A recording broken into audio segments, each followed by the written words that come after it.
My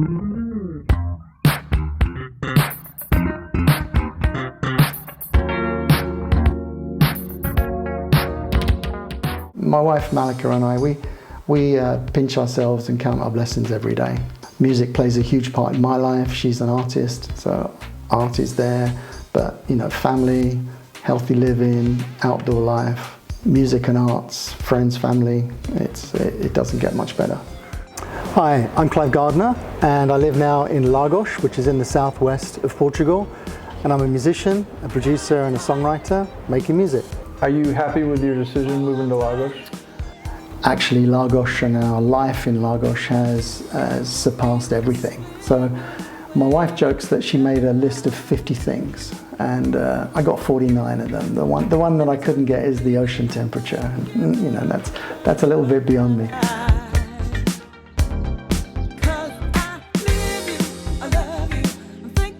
When did you move here? So we moved here in the summer of 2022.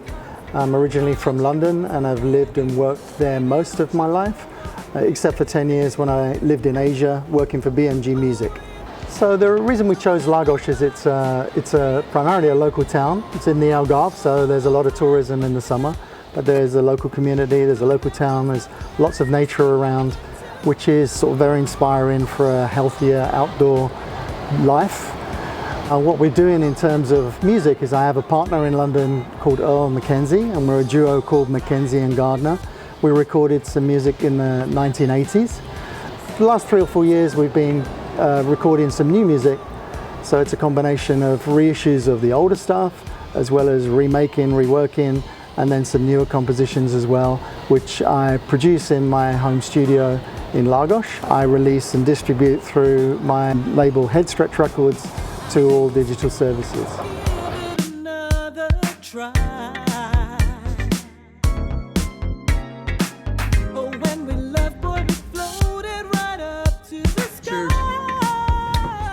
I don't come from a musical family, but I've always been mad about music since a kid, and I was lucky enough to learn some instruments. So I started on piano when I was 7.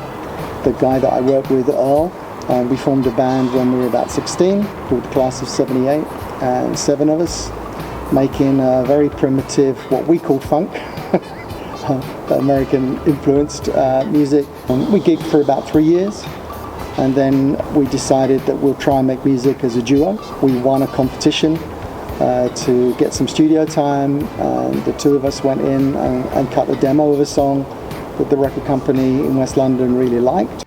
I still remember yesterday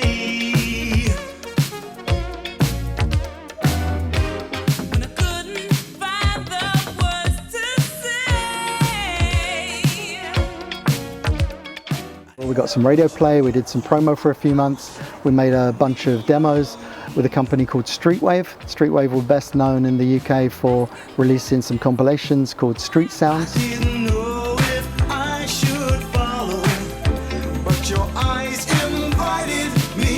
I suppose the biggest surprise for us is that 20 years after we made this relatively unknown, little obscure piece of funk, some collectors explained to us it was a very much sought after, unknown piece of music, and that actually led to a French repressing of a 12-inch, and a whole community of those collectors that got in touch and said, well, surely you released some other stuff.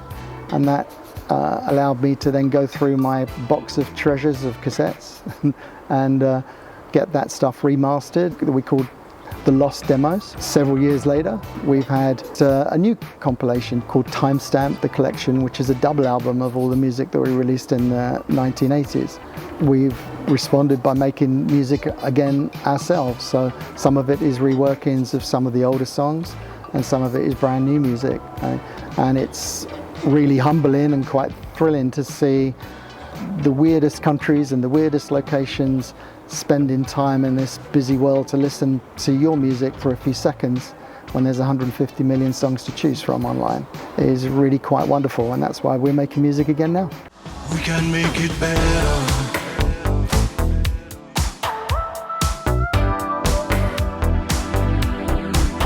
My brothers and sisters.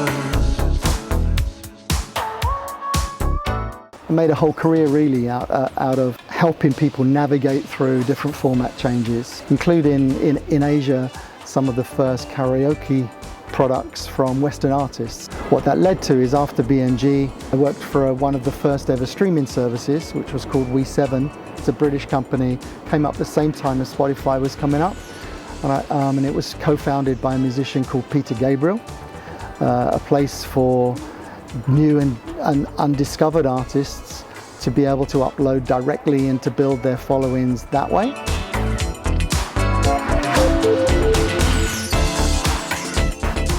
The last project that I worked on was called Better Funk. Happens to be the t-shirt. So I use Logic Pro on a Mac system, and I have a small keyboard to play some synth parts in, and a big keyboard with a weighted Yamaha keys to play some of the more complex parts.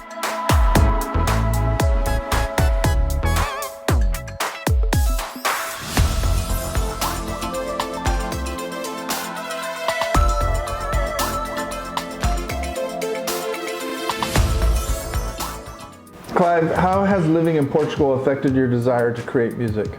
Well, in the 2.5 years since we've been here, our quality of life has improved immeasurably. Why we chose Portugal, though, is also because it's a place that actively encourages, at the moment, people to come in. I think from a musical point of view, there's, or certainly for music that I like to make, there's this sort of air of pride, and it's almost a bit of melancholy, which goes through the Portuguese saudade and fado, and this kind of tradition of longing and singing the blues, their version of that, which I find very interesting, and harmonically and through chords, it's kind of where I like music to go.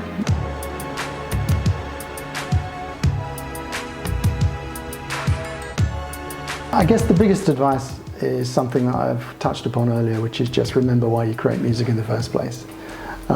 It's an expression, it's something that's inside you that has to come out.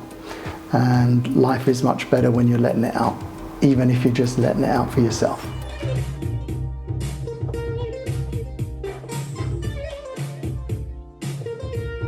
So one of the things that you mentioned in your top 10 tips video was, if I paraphrase it, it's bring the things you cherish, right?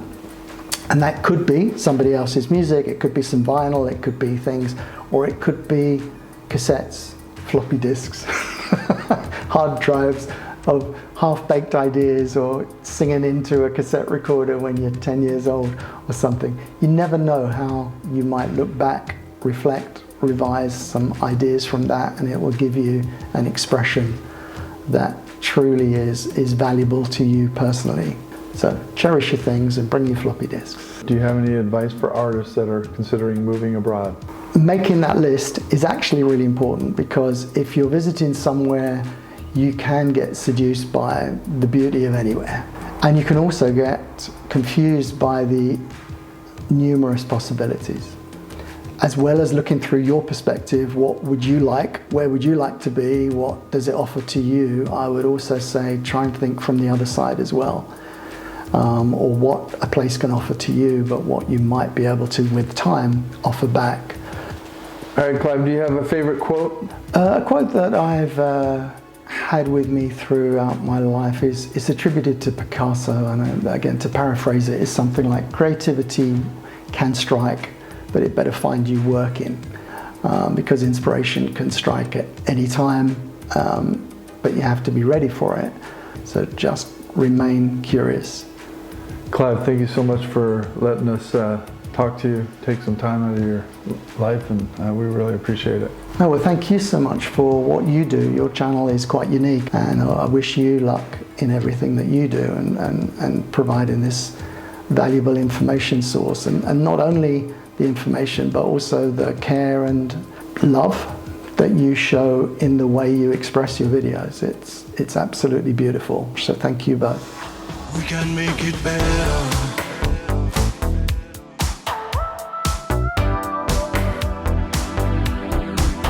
My brothers and sisters,